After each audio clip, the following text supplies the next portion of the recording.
الذي لم يلد ولم يولد ولم يكن له كفوا أحد. أما بعد فأعوذ بالله من الشيطان الرجيم. بسم الله الرحمن الرحيم. الرحمن علم القرآن خلق الإنسان علمه البيان. الشمس والقمر بحسبان والنجم والشجر يسجدان. وقال النبي صلى الله عليه وسلم: المسلم من سلم المسلمون من لسانه ويده، أو كما قال عليه الصلاة والسلام. मुझे कुछ मिले या ना मिले,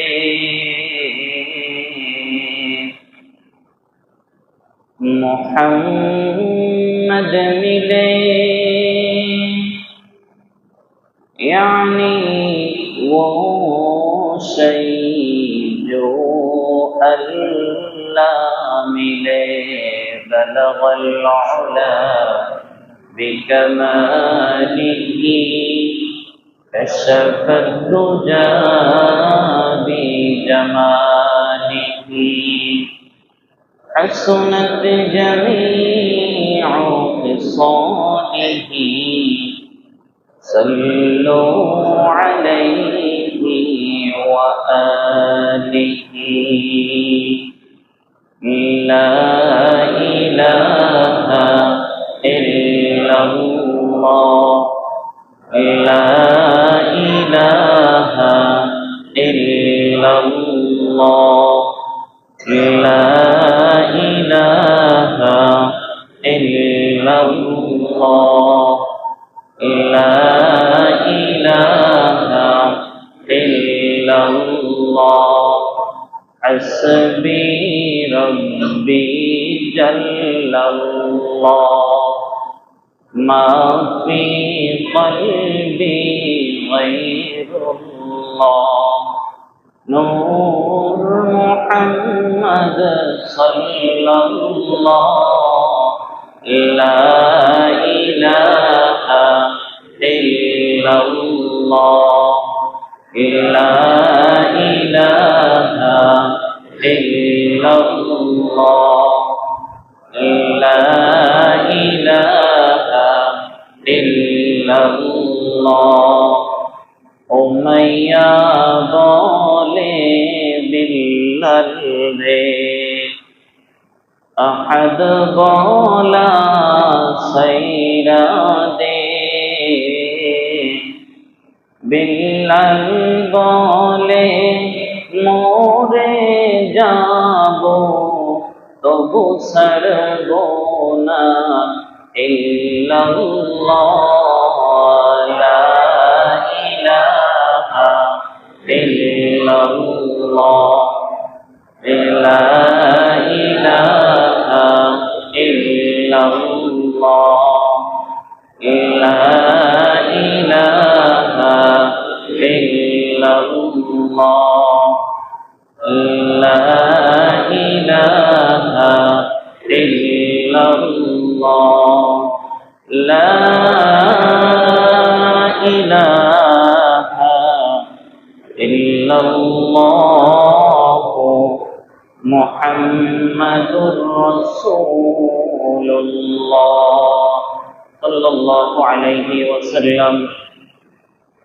मुअज़्ज़ज़ मुहतरम हज़रत उलमा इकराम, सामने उपस्थित আমার প্রাণপ্রিয় মুসল্লি ভাইরা, আল্লাহ পাক রব্বুল আলামিন আমাদেরকে জুমার নামাজ আদায় করবার লক্ষ্যে মসজিদে আসার জন্য, বসার জন্য তৌফিক দিয়েছেন।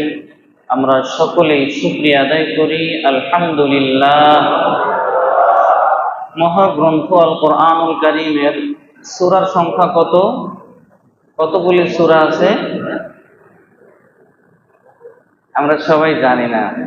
114টি সূরা আছে। কতগুলি সূরা আছে ভাই? 114টি সূরা আছে। তার মধ্যে একটি সূরার নাম সূরা রহমান। সূরা রহমান, আল্লাহ পাক রব্বুল আলামিন এই সূরা গোটা কোরআনের ভিতরে যত সূরা আছে তার ভিতরে একটু আলাদা করছেন। এই সূরাটাকে একটু আলাদা করছেন। এই সূরার ভিতরে একটা আয়াত বারবার আসছে। সেই আয়াতটা কি? فَبِأَيِّ آلَاءِ رَبِّكُمَا تُكَذِّبَانِ। এমন কোন নিয়ামত আছে, কোন কোন নিয়ামতকে তোমরা অস্বীকার করবে? বলো, তোমরা কি পারবা যে আমার কোন নিয়ামত আছে, কোন কোন নিয়ামতকে তোমরা অস্বীকার করবে? তো এই আয়াত আল্লাহ রাসূল সাল্লাল্লাহু আলাইহি ওয়াসাল্লাম জিন জাতিদের উদ্দেশ্য করে, জিনদেরকে সমবেত করে একবার তিলাওয়াত করছিলেন। তো তিলাওয়াত করার পরে জিনরা উত্তর দেয় যে, সাথে সাথে আরবিতে ওরা বলে, যখনই আল্লাহ রাসূল বলে ফাবিআইয়ি আলাኢ রাব্বিকুমা তুকাজ্জিবান, তখন তারা উত্তর দেয়, না না না, কোনো বিষয় নাই যে বিষয়ে আমরা আল্লাহ পাক রব্বুল আলামিনের অকৃতজ্ঞ, সবকিছুর শুকরিয়া আল্লাহ তাআলার। তো প্রত্যেকবার এই উত্তর দিলেন। আল্লাহ রাসূল সাল্লাল্লাহু আলাইহি ওয়াসাল্লাম তো চিন্তা করলেন, আমি তো জিনদেরকে একবার শোনাইছি সবাইকে সমবেত কইরা, তাহলে ওদের থেকে তো আমার মানুষদের হক বেশি। আমি তাদের নবী।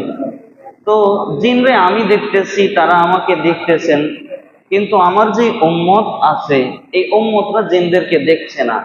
তা আমিও ঠিক তাদেরকে যেমন ভাবে সমবেত করে তিলাওয়াত করেছি, সাহাবায়ে কেরাম রাদিয়াল্লাহু তাআলা আনহুম তাদেরকেও সমবেত করে এই সূরা তিলাওয়াত করলেন। তিলাওয়াত করার পরে আল্লাহ রাসূল বলতেছেন যে, তোমরা তো কোনো উত্তর করলে না, তোমরা কোনো কি করলে না? উত্তর করলে না। এক সাহাবা জিজ্ঞাসা করে, ইয়া রাসূলুল্লাহ, কি উত্তর করব? বিশ্বনবী মুহাম্মদুর রাসূলুল্লাহ সাল্লাল্লাহু আলাইহি ওয়াসাল্লাম বলেন, ও আমার সাহাবী, তোমরা এখন যেমন ভাবে আজকে আমার সামনে বসলে আমি সূরা রহমান তিলাওয়াত করে শোনাইলাম, এই একই সূরা আমি জিন জাতিদের উদ্দেশ্য করে যখন তিলাওয়াত করেছিলাম, ওরা প্রত্যেকবার ফাবিআইয়ি আলাኢ রাব্বিকুমা তুকাজ্জিবান যখনই বলতাম, তখনই আমাকে ওরা উত্তর দিত, আমরা আল্লাহ তাআলার কোন নিয়ামতকে অস্বীকার করি না, সমস্ত শুকরিয়া একজনের, তিনি আল্লাহ। তিনি আল্লাহ। আল্লাহ পাক রব্বুল আলামিন এই সূরাটা অন্য সূরাগুলোর ভিতর থেকে একটু আলাদা করলেন। কেমন আলাদা করলেন? মানুষ সভ্যতার ভিতরে সাধারণভাবে জাতিসংঘ তারা নিয়ম করছে 5টা: অন্ন, বস্ত্র, বাসস্থান, শিক্ষা, চিকিৎসা। এই 5টা বিষয় থেকে কেউ কাউকে কি করতে পারবে না? বঞ্চিত করতে পারবে না। চাই সে জেলখানার কয়েদি হোক, চাই সে রাষ্ট্রের বড় ধরনের কোন অফিসার হোক, সুস্থ হোক অসুস্থ হোক, যদি তার জবান খোলা থাকে, এই 5টা বিষয় থেকে কেউ তাকে কি করতে পারবে না? আলাদা করতে পারবে না। এটা হচ্ছে জাতিসংঘের নিয়ম। তো জাতিসংঘ এই নিয়ম কোথায় পায়? এই নিয়ম জাতিসংঘের নয়, এই নিয়ম আমার আল্লাহ পাক রব্বুল আলামিন আজ থেকে 1400 বছর পূর্বে কোরআনে কারীমের ভিতরে এই নিয়ম এর থেকেও আরো সুন্দরভাবে সাজাই দিয়েছেন। আরো দিয়েছেন সূরা রহমানের ভিতরে, আরো দিয়েছেন কোন সূরার ভিতরে? রহমানের ভিতরে। বলে হুজুর রহমান আর অন্য সব তো একই। হ্যাঁ মানলাম এক, কিন্তু আল্লাহ একটু পর পর এই সূরার ভিতরে জিজ্ঞাসা করে, এই কোন কোন নিয়ামতকে অস্বীকার করবা?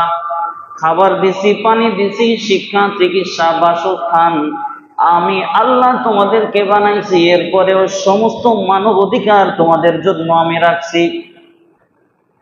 আমি আল্লাহ পাক রব্বুল আলামিনের দরবারে 5 বার সিজদা দেওয়ার কথা ছিল, 5 বার সিজদা দিতে আসো নাই, গলা টিপে ধরছিনি। আল্লাহ কি কোনোদিন ধরছে? রাস্তার ভিতরে আপনি পাইছেন যে জোহরের নামাজে আসার কথা, জোহরের নামাজে না আইসা সাজুগুজু করে বিয়ের ব্যান্ড সঙ্গীত গাইছেন আর নাচতে নাচতে বিয়েতে গেছেন, আল্লাহ গলা টিপে ধরছে? এরকম আছে? কেউ বলতে পারবেন? কেউ বলতে পারবেন না। বলে আল্লাহ পাক রব্বুল আলামিন এত লঙ্ঘন করবার পরেও কি করেন না? সাথে সাথে ধরেন না। আর আমাদের অবস্থা কি? যদি আমার ব্যাপারে আপনি কথা বলেন, ক্ষমতা থাকলে আপনাকে আমি আয়না করে নিয়ে দীর্ঘদিন পর্যন্ত জুলুম নির্যাতন করব, কিচ্ছু বলতে পারবেন না। ইমাম সাহেব শুক্রবার মসজিদে আসবে, ধারাবাহিক ভাবে হুজুরের হাতে চিঠি ধরাই দিবেন, হুজুর খবরদার কোঠা বিরোধী আন্দোলন সম্পর্কে কিচ্ছু বলতে পারবেন না। বলে হুজুর আজকে কইতেছেন ফাঁকে পাইয়ে না? ও ভাই, ওইখানে কমিটিরা বসা থাকে, কমিটিদের কাছে সরকার চিঠি দেয়, সেই চিঠিগুলো আমাদেরকে ধরাই দেওয়া হয় মসজিদে আসার সময়। হয়তো ওইখান থেকে গলা টিপে ধরবে, না হয় এখান থেকে নামার পরে গলা টিপে ধরবে। ব্যাপারটা বুঝছেন না সবাই? ব্যাপারটা হলো এই জন্য জুলুম নির্যাতন সব সময় কেউ করতে পারে নাই, পারবেও না। ফেরাউনের কথা শুনছেন না? ফেরাউন কি বলছে? ফাকালা আনা রাব্বুকুমুল আ'লা। এই রাষ্ট্রের সব মানুষ শুনো, ফাকালা আনা, আনা আনা মানে আমি, রব্বুকুম তোমাদের রব। ফাকালা ফিরাউন বলে আনা রব্বুকুমুল আ'লা, সব রবের ভিতর থেকে। ওরা তো জানতো অনেকগুলো রব হয়, ওরা জানে কতগুলো রব হয়, অনেকগুলো রব হয়। ফিরাউন বলে ফাকালা আনা রব্বুকুমুল আ'লা।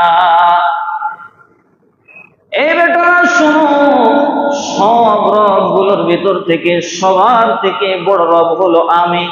ফিরাউন কি করছিল? ফিরাউন যখন তার মন্ত্রীদের কাছে জিজ্ঞাসা করলো, এই আমি তো একটু আল্লাহ হব, আমি কি হব? আল্লাহ হব, রব হব, তো এখন কোন পদ্ধতিতে, কোন স্টেপে আমি আগাইলে তাড়াতাড়ি আল্লাহ হইতে পারবো? বললো শিক্ষা ব্যবস্থার খাতে আগুন জ্বালান। শিক্ষা ব্যবস্থার খাতে কি করেন? আগুন জ্বালান। শিক্ষা ব্যবস্থা খাত বন্ধ করে দেন। কারণ কি? আমরা বাংলায় বলি শিক্ষাই জাতির মেরুদণ্ড। যখন আমার ভিতরে আপনার ভিতরে সুশিক্ষা থাকবে না, কোনটা ভালো কোনটা খারাপ এইটা বুঝবার মতো মেধা আমার আর আপনার থাকবে না। আজকে জাতি শিক্ষা পাইছে, কিন্তু চোরের শিক্ষা পাইছে। কেমন? ও ভাই, থানা ভাঙ্গা কি আপনার দায়িত্ব ছিল? মারছেন ভালো কথা, ভিতরে খুব ছিল, মারছেন ভালো কথা, টেঙ্গি ভাঙ্গেন, সেই ব্যাপারেও কোনো আপত্তি ছিল না যে আপনাকে অন্যায়ভাবে জুলুম করছে, মারবেন। কিন্তু থানাটা তো আপনার আর আমার টাকার করা, আপনি থানা কেন ভাঙলেন? জুলুম যতটুকু আপনার উপরে করছে আপনি তো তার থেকে বেশি করে ফেলাইলেন। শুধু এক পক্ষে কথা বললে হয় না। আপনি কেন রাজহাঁস বলে চুরি করে আনলেন? রাজহাঁস কি শেখ হাসিনার বাপের না শেখ হাসিনার ছিল? ওইটা গণভবনে, বঙ্গভবনে, ওইগুলো সব রাষ্ট্রীয় সম্পদ। আমরা এতটা নির্লজ্জ জাতি যে মা বোনদের ইজ্জতটাকেও আমরা কি করছি, গোটা বিশ্বের সামনে তুলে ধরছিলাম। এমন নির্লজ্জ জাতি আমরা। তাহলে ভালো হিসেবে কোথায় দাবি করবো? কোথায়, কোন জায়গায় দাবি করবেন আপনি?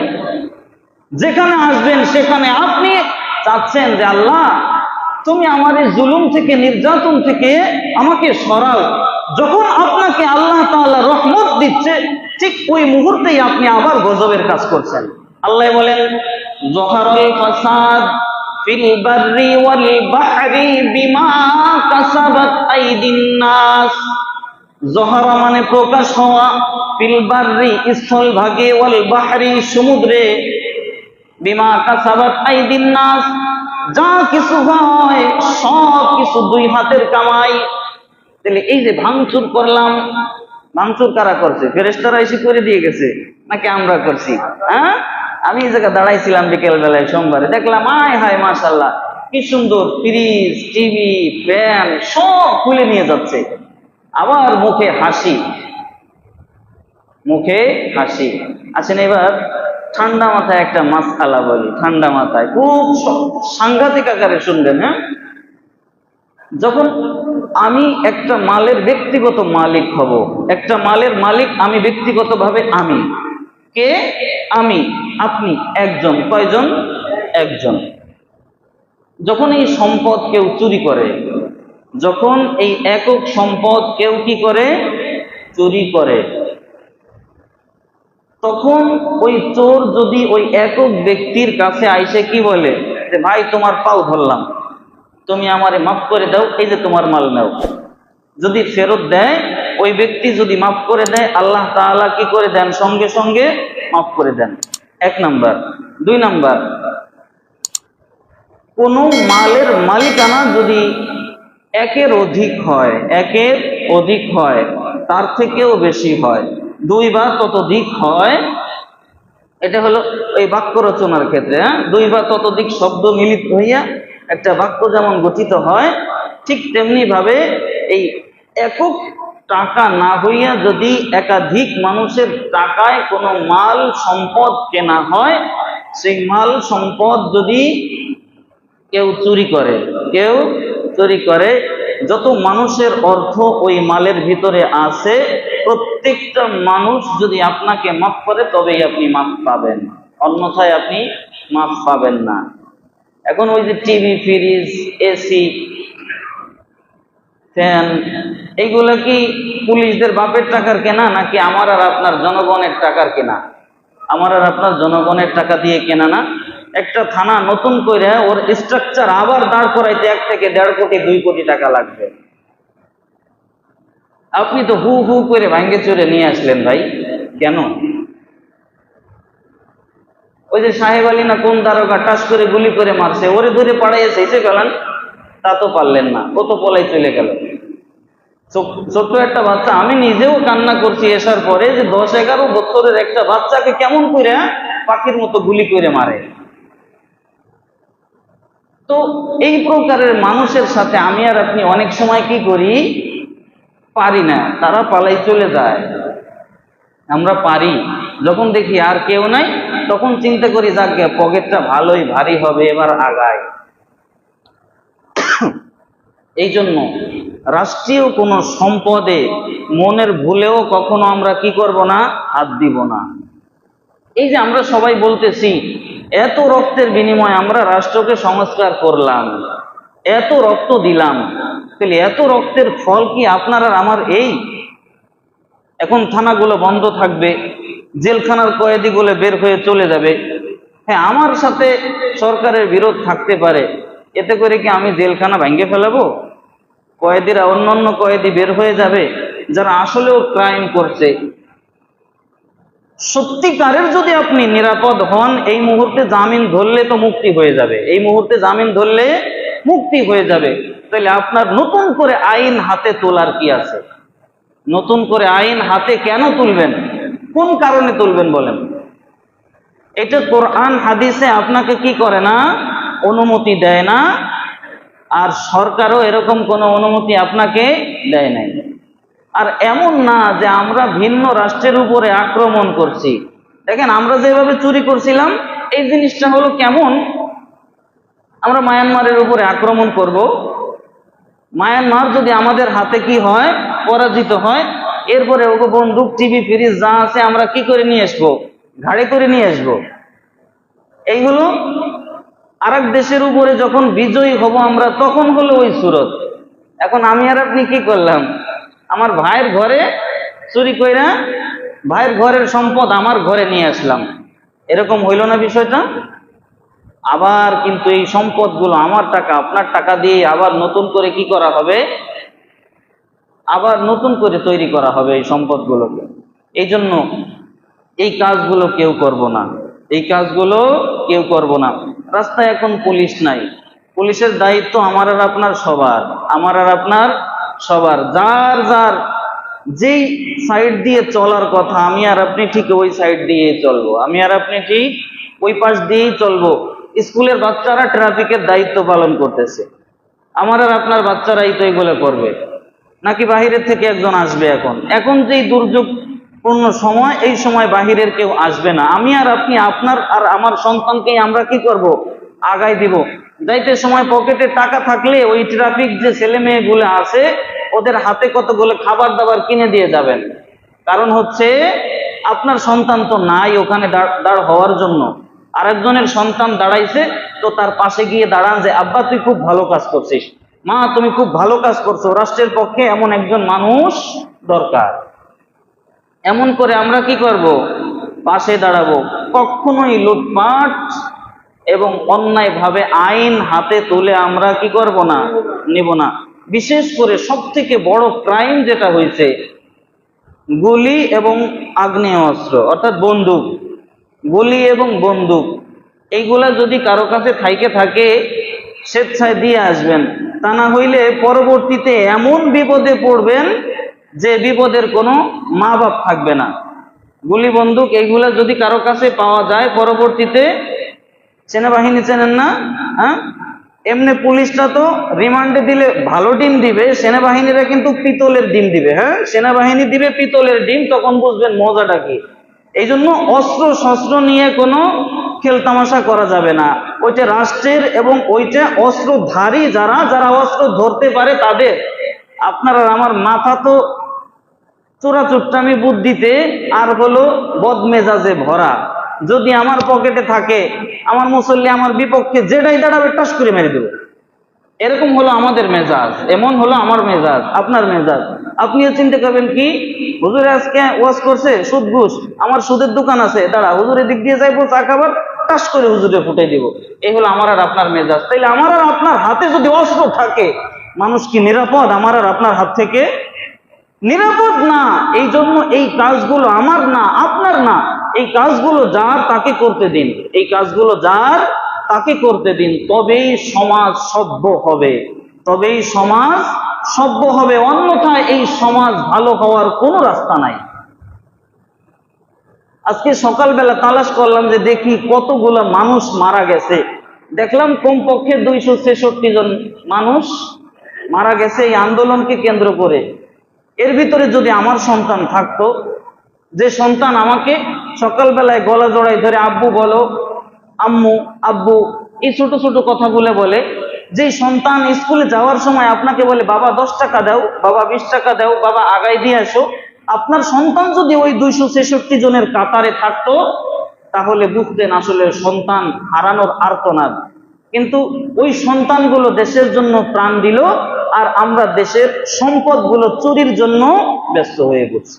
এই জন্য এই কাজ আমরা কি করব না, আর করব না। যদি কেউ করে থাকি, স্বেচ্ছায় এই সম্পদ সবকিছু স্বস্থানে ফেরত দিয়ে আসবো, সবকিছু স্বস্থানে ফেরত দিয়ে আসবো। আর এটার মাসআলা যেটা বলছি সেটা মনে আছে না? একক হইলে আপনি মাপ চাইতে পারেন, একক ব্যক্তিরা। এইটা তো রাষ্ট্রীয় সম্পদ, কয় কোটি মানুষের টাকা আছে এ কি আপনি জানেন? জানেন না। এই জন্য সবার টাকা এর ভিতরে আছে। এই জন্য এই কাজ আমরা কি করব না, করব না। যত দূর সম্ভব তাড়াতাড়ি আমরা সংস্কারের কাজ করব, যাতে করে আমার আপনার সন্তান স্কুলে তাড়াতাড়ি যেতে পারে।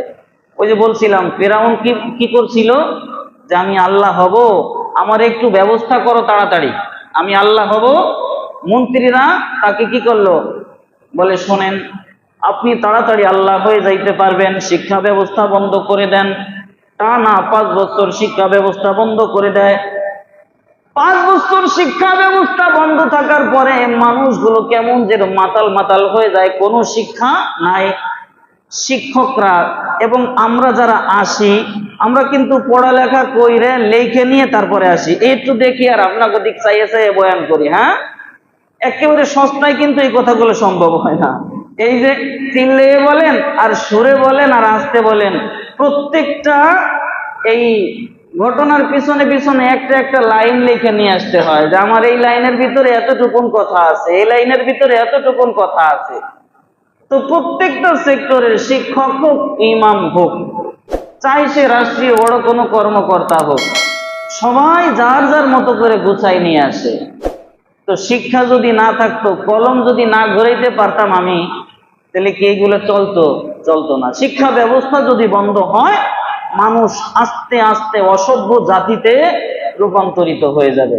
তো ফিরআউন বলে আমি আল্লাহ হব, ব্যবস্থা করো, বলে কোনো সমস্যা নাই, আপনি আল্লাহ হয়ে যাবেন, আপনি ব্যবস্থা করবেন, একটা শুধু শিক্ষা ব্যবস্থা বন্ধ করে দেন।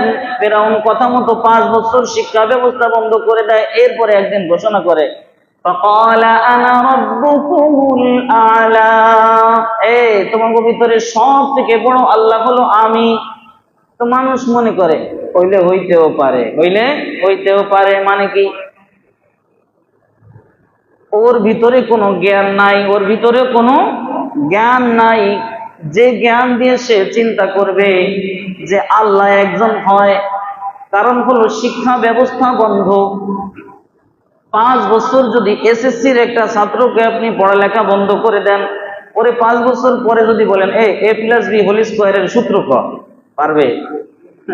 সবগুলো একাই ফেলাবে। এই জন্য শিক্ষা ব্যবস্থাকে সব সময় আমাদের দায়িত্বে আমরা কি করব, চাঙ্গা রাখবো, সব সময় ধাক্কাইতে থাকবো, ভালো করে পড়ো।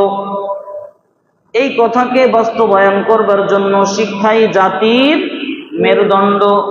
এই কথা যদি অসত্য হয়, তবে ফিরআউনের মতো আমাদের দেশেও কিন্তু আর কিছুদিন থাকলে কইতো আমি তোমাগো আল্লাহ, আমি তোমাগো আল্লাহ।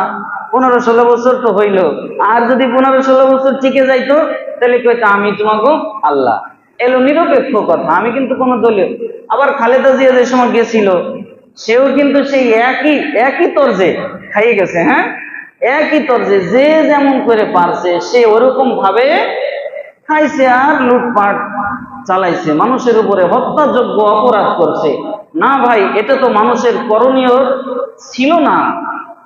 তাদেরকে আমরাই বাছাই করছি, তাদেরকে আমরাই মহব্বত করছি।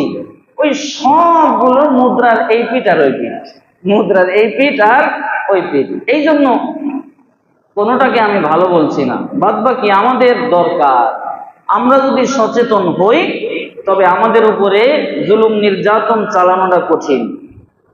এই প্রজন্মের ছাত্র ভাই বোনেরা এবার কিন্তু আমাদেরকে বুঝাই দিল যে দেখো, যেই হোক না কেন দেখাই দেওয়া যায়।